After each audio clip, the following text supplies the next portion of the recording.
Today I'll talk about how we can move from these sensing mental states to some more meaningful interactions in the context of gaming. So what we have in games, they're increasingly personalized. So this is from some of my colleagues that are much more into gaming than I am. They told me, for example, in Resident Evil 4, the game can adjust to your to enemy health, or can adapt the aggression of your NPC opponent, or the number of items that are dropping and that you're collecting can be adapted. So keeping tension balanced without you actually knowing that there's some adaptation going on. Then there's also in The Witcher 3 some adaptation where an adaptation engine tracks your combat style and quest choices, and then offering some personalization in strategies and upgrades to enrich the gaming experience. The situation is, though, that all of that happens based on behavior, on player behavior, and how you're going about to your game. So here is a simplified schematic of what that looks like. So we have these different game scenarios, different games, and you can collect the context that the player finds itself in and the behavior they're exhibiting. So the clicks and button presses they're doing, are they missing shots? How many hits do they have versus misses, for example? And then these can be these are ordered, let's say, in a simplified idea of an adaptation engine here. And in this adaptation, you might have a simple heuristic. So if you have many missed shots, you can decrease difficulty. Of course, today there are more sophisticated systems to accomplish that. Let's say the large language models that can use both the full context from a game, but also the player behavior in the context, and provide a very sophisticated answer about the situation, describing the context of the situation the player finds itself in. So one problem emerges here, though, and that is that we adapt to what people do, but not really to what they experience. And we believe that this is a bit of a problem, or that we're missing some parts. And at Zander Labs, we want to go to actually the source of the experience, and that is the human brain. So if we go back to our schematic, this would look like this. We still have our behavior and the context in the game, but we're also now adding mental state sensing directly from the player that gives us even additional context, cognitive insights that we can feed into the same adaptation engine, and thereby improve the adaptation for the player in the scenario they find themselves in. So what this means, just as a brief summary, generally, so we go from behavioral things such as clicks, button presses, failed level, missed shots, all of these describe outcome, and we go to cognitive labels such as high workload, confusion, exploration strategy, and these describe the mental context. And we can, from that mental context, so if we have very basic understanding of the mental context, we can even go one step further into real cognitive insights. So from the mental context, you can derive things at what led to a certain decision making that then drove an observable outcome in the behavior, or what can we detect disengagement even before it leads to an error occurring, and then capture it already earlier in the loop to keep the player from maybe not making this mistake, optimizing, let's say, a learning experience, keeping a level ideally to keep them as engaged as possible, if that is your goal here. So what we kind of want to do is we want to go from just reacting based on behavior to really cognitively informed systems. Then if behavior only is incomplete, and then how do we do that with mental state assessment? So can we then even do that mental state assessment? And what we really need to be able to do is we need to do it tacitly, continuously, and robustly. And so how do we do that at our company in Zander Labs? We do it through something called passive brain-computer interfaces. One crucial aspect about brain-computer interfaces that if to take one thing home, this would be a good thing to take home, is the difference between active and passive BCI. So traditionally, when people say brain-computer interface, they typically mean active BCI, and that means you need to elicit a certain command. So you really need to think about a certain thing very strongly. I'm not saying we're decoding thoughts easily, but imagine you need to think for 30 seconds about moving your right arm, or think for 30 seconds about moving your left arm. Then we specifically look with our technology. If we find that command, we can decode it and then use it.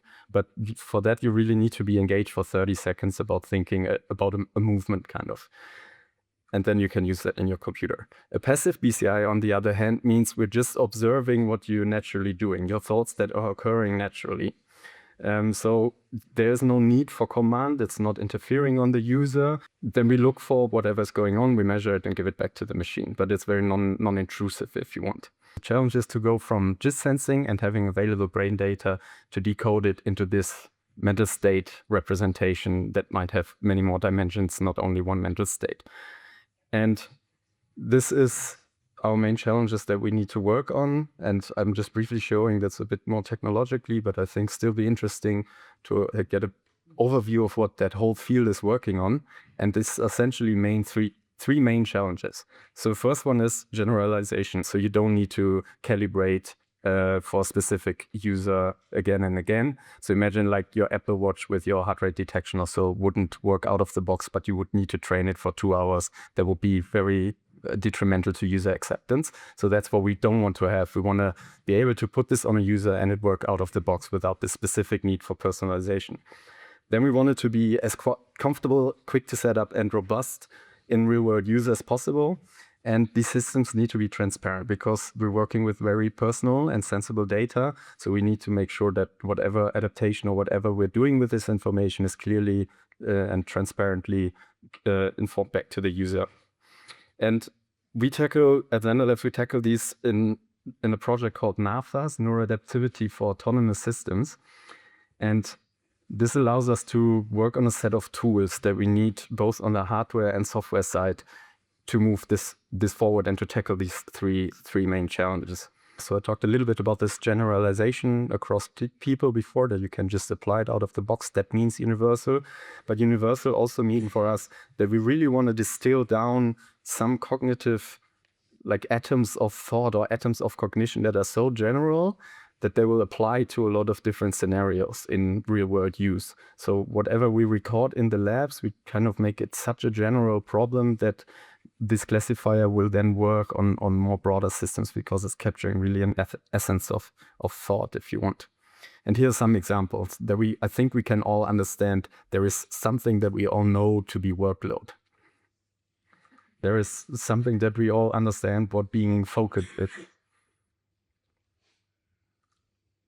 And then also what a flow experience is. Kind of these are ideas of states that potentially we can capture very general, and it will be the same across people. And then there can also be a little bit more technical things. So that's what this cursor jumping that you saw before, where you're observing something that you don't necessarily agree with.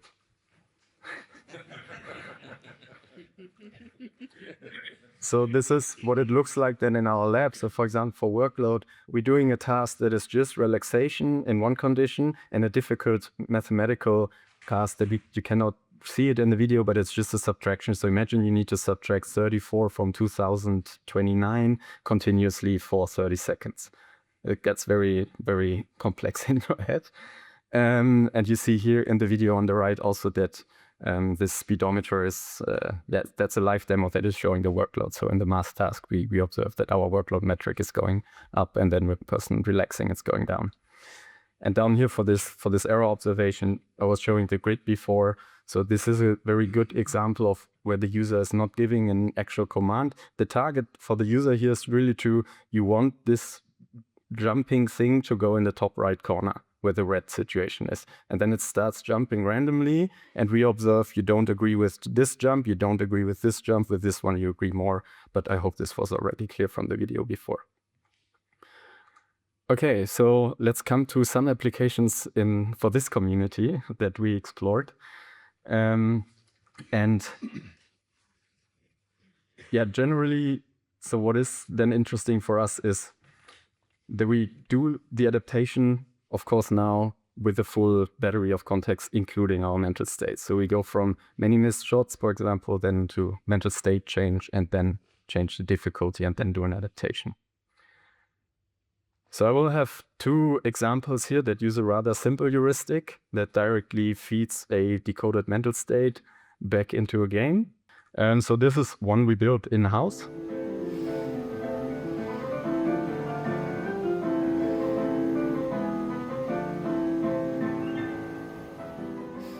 It's a version of Tetris where the speed and the difficulty of the game increases if you're not being able to relax. So we're directly feeding workload back into the game.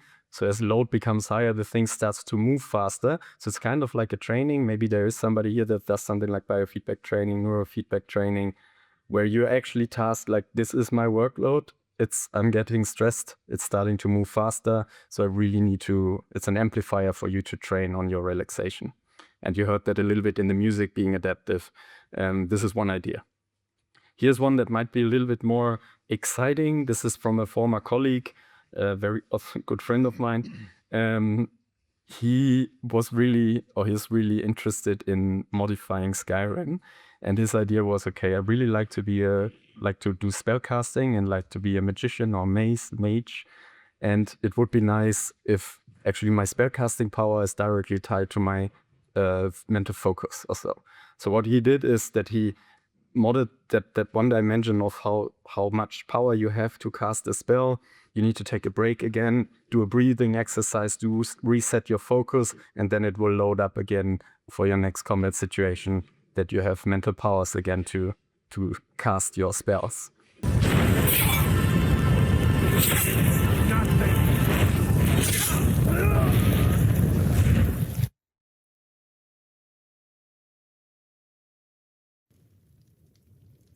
So this is what it would look like. And you see in the picture on the top, he's wearing a system that accomplishes that.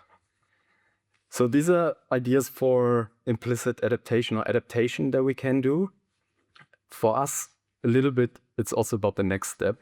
And the next step would be not only implicit adaptation, but also directly AI learning. So fuse it directly into systems where we're training generative AI systems that are also learning on mental state. And that would really help us to give an understanding to the LLM what it means like to be at high workload. And therefore, this is kind of the next step of alignment between humans and AI systems, that we provide access to mental state and human experience in certain situations. I've been doing this research now for more than 10 years or so, or about 10 years.